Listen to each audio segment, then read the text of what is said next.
everybody. Okay, so it's been a while since I was last on here, and I am going to really strive to try and get a couple more of these Danish fairy tales told. There's one particular book that I have been eyeing for the last few months and would really like to read, but before I can read it, I need to get these done.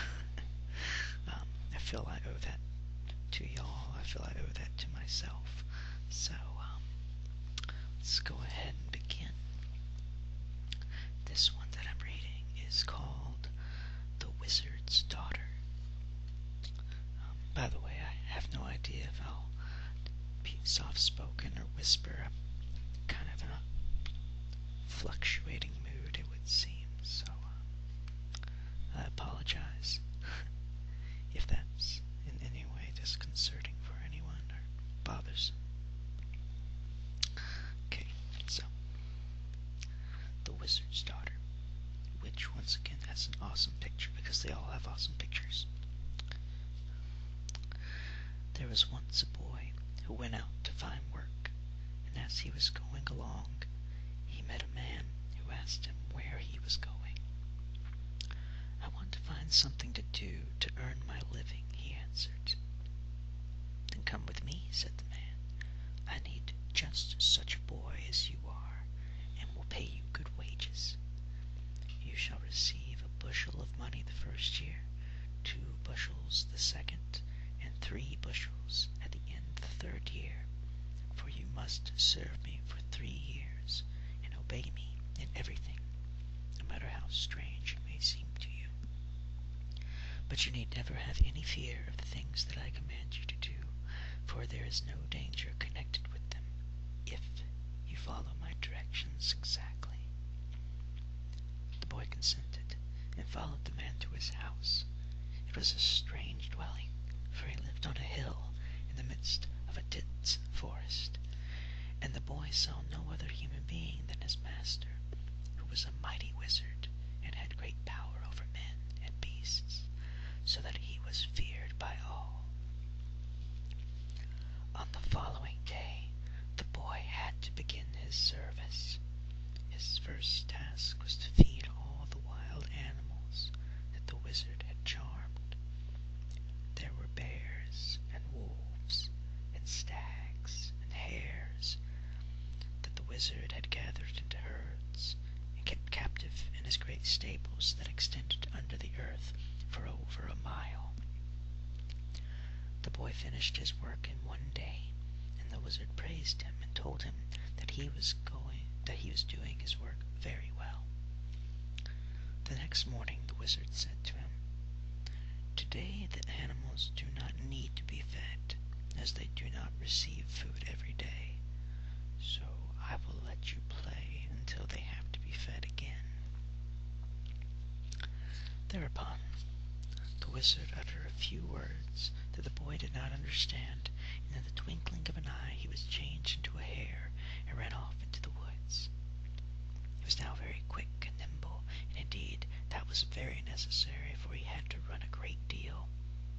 Whoever happened to see him wanted to shoot him, and the dogs pursued him, barking, whenever they came upon his tracks. As the wizard had all the other animals in his stables underground, the hare was the only animal in the forest, so the hunters were very desirous of catching or killing him, but they were not successful, for there was no dog that could catch him, nor any hunter that could hit him. This was, however, a very unrestful kind of life, but at last he became used to it, when he perceived that there was no danger in it for him, and, indeed, he rather enjoyed making game of the hunters. A year passed thus, and when it had elapsed, the wizard called him home, for he was now in his power like all the other animals. The wizard again uttered a few words, and the hare became a man once more. "Well," said the wizard, "how are you? Satisfied with your position? And how do you like to be a hare?" "Oh, I like it very well," said the boy. "I never could run done so quickly before. Thereupon the wizard showed him the bushel of money he had earned, and the boy was pleased, and concluded that he would stay another year in the service of the wizard. On the first day of his second year, he had to do the same work as the previous year. That is, he had to feed all the animals in the wizard's stable. And when he had done that, the wizard again uttered a few words over him, and the boy was changed into a raven and flew high into the air. That pleased him immensely, for now he could go much faster and farther than when he was a hare, and fly around for his pleasure, as there were no dogs to hunt and worry him. But soon he perceived that even in the air he was not free from danger, for whenever the hunters spied him they would shoot at him, as he was the only bird that was to be seen far and wide, the wizard having caught all the others.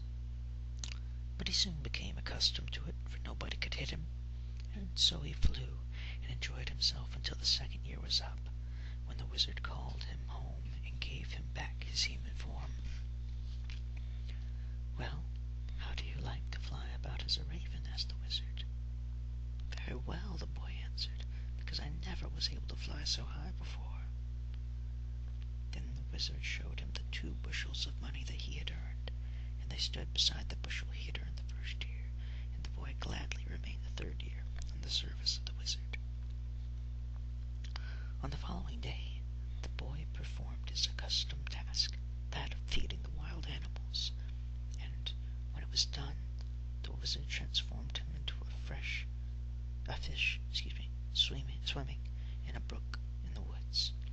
He swam up and down the stream, drifted with the current, and at last swam out to sea, and he swam further and further until he came to a glass castle, which was built at the bottom of the ocean.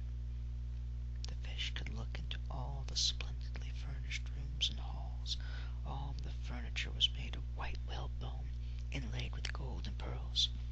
On the floor were soft carpets that resembled the finest moss, and there were also flowers and trees with strangely curved twigs and branches, which were various colors, green, yellow, red, and white. And little fountains bubbled up out of pretty shells, and their water fell into other shells that were as clear as crystal, and made music that filled the whole castle. But the most beautiful of all was a young girl who wandered about the castle alone. The young girl went from one room to another, and one could see that she did not take any pleasure in all the splendor that surrounded her. She went about sadly, and it never seemed to enter her mind to look at her reflection in the polished walls of glass, although she was the most beautiful creature that one could conceive. And the boy thought so too, as he swam round and round the castle and looked in from all sides. "How I wish I were a man now instead of being a poor stupid fish," said the boy to himself. "Could I only think of the words the wizard utters when he transforms me." As he swam and thought and reflected until at last the magic formula came to him. At once he tried it, and that self-same moment he stood, a man, at the bottom of the sea. Then the young man hastened into the glass castle and spoke to the young girl, who, at the sound of his voice, was at first almost frightened to death. Then he explained to her how he had come down there, and spoke to her so kindly that she soon recovered from her fright, and was very glad indeed to have him as companion, for the solitude was awful. But the time passed so quickly for both that the young man, for he was now a man grown, had quite forgotten how long he had been in the castle. One morning the maiden said to him that it was about time for him to be changed back into a fish, for the wizard would soon call him home, and he would then have to go.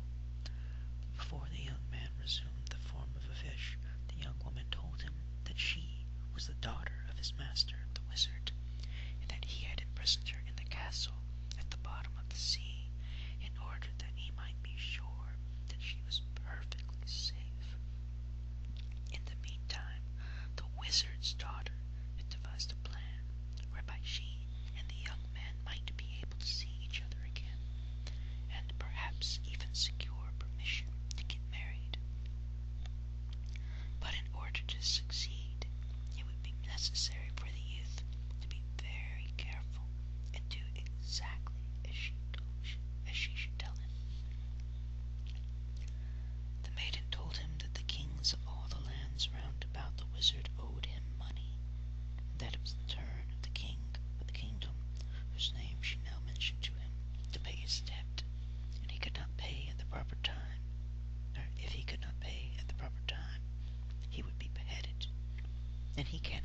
she said, "that I know. First of all, you must leave the service of my father, for the 3 years are up, and you are at liberty to go. So take your 6 bushels of money and go to the kingdom about which I have just told you, and enter the service of the king. When the time for the payment of that debt draws nigh, you will easily notice it, for the king will be in a very bad humor. Then you must tell him that you know very well what is worrying him, that is the money that he owes the wizard, but cannot pay. But you can loan it to him, for it amounts to exactly 6 bushels.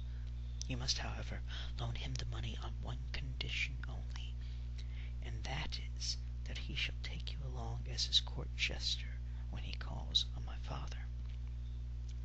When you reach the palace of the wizard, you must play all kinds of tricks, breaking windows and doing all the mischief possible. That will make my father furious, and as the king is responsible for all the actions of his jester, the wizard will sentence him to death in spite of the fact that he has paid his debt, unless he can answer correctly questions that my father will put to him. The first question that my father will ask will be, "Where is my daughter?" Then you must step forth and say, "She is at the bottom of the sea." He will also ask whether you can recognize her, and you must answer, "Yes." Then a large number of young women will be led past you in order that you may point out which one you take to be his daughter. As you might not recognize me, I shall nudge you as I pass, and you must immediately seize me and hold me fast. The wizard's next question will be, "Where is my heart?" And you must again step forward and answer, "It is in a fish." He will then ask, "Do you know this fish?" And you must answer, "Yes." Then he will have all kinds of fish appear before you, and you will have to choose the right one from among them. But I will take good care to be by your side when the right fish comes. I will touch you gently, and you must seize him and quickly cut him open. Then the wizard will be discouraged and will ask you no more questions." The young man remembered carefully all that his beloved had told him, and then tried to think of what the magic formula was that the wizard used to transform him. At first he could not remember it, and was much frightened, but after a time it came to him, and he changed himself quickly into a fish, and swam back through the sea to the brook in the forest. Soon he was called by the wizard, who changed him back again into a human being. "Well," he asked the young man, "how did you enjoy swimming around as a fish?"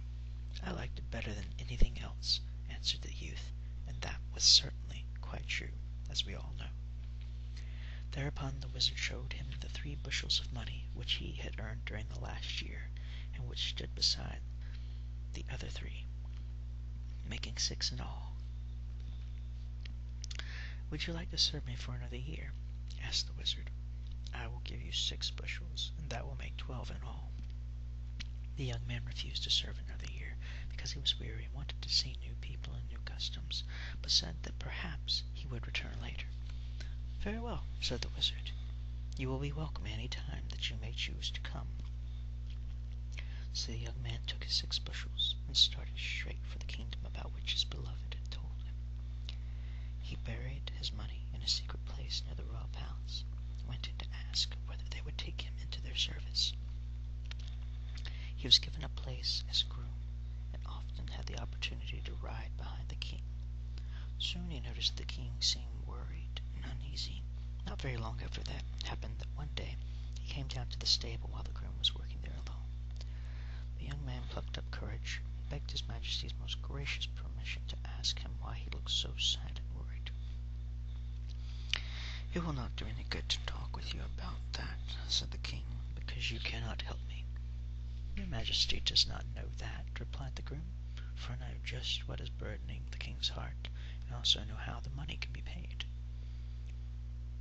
That was quite another matter, and now the king condescended to talk with the groom, who told him that he could lend him the 6 bushels of money, but that he would do it only on condition that the king would take him along as his court jester when he went to the wizard to pay his debt. The groom would play a few tricks, to be sure, for which the king would be responsible, but no harm would come of them. The king agreed with joy to all that his groom demanded, for it was high time for the money to be paid. When they finally came to the wizard's dwelling, they found that it was not inside of the hill as formerly, but that on top of the eminence there stood a great castle, which the groom had never seen before, as the wizard had the power to make it visible or invisible as he pleased.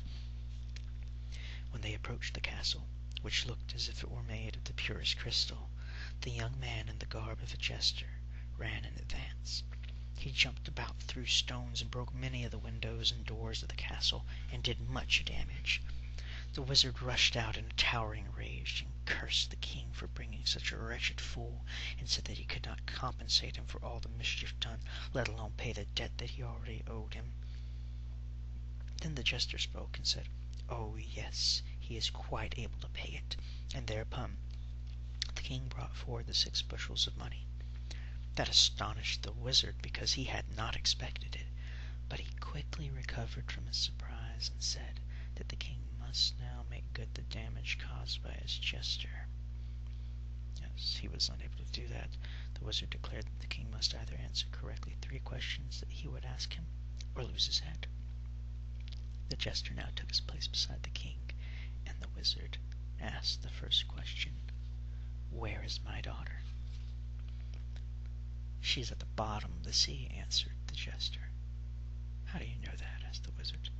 "The little fish saw her there," replied the jester. "Would you be able to recognize her?" the wizard continued. "Oh, certainly. Bring her forth." Then the wizard caused a large number of maidens to pass before them, but they were not real. Almost the last one was the wizard's daughter, and as she passed the youth she pinched him gently, whereupon he seized her and held her fast, and the wizard had to acknowledge that the first question had been answered. Then he asked, "Where is my heart?" "It is in a fish," answered the youth. "Can you recognize this fish?" "Bring him out," said the jester. Then a multitude of fish came swimming past them, while his beloved stood beside him. When at last the right one came, she touched the young man, who immediately seized the fish and slit him open with his knife. Then he tore out its heart and cut it in 2. At the same moment the wicked wizard fell dead, and all the fetters and charms that he had laid were done away with, and all the wild animals and birds resumed their human forms and scattered. Then the youth and the maiden went into the castle which now belonged to them, and were married. And all the kings who were debtors to the wizard came to the wedding, and elected the young man emperor, and he ruled over them wisely, and lived happily with his dear empress in their beautiful castle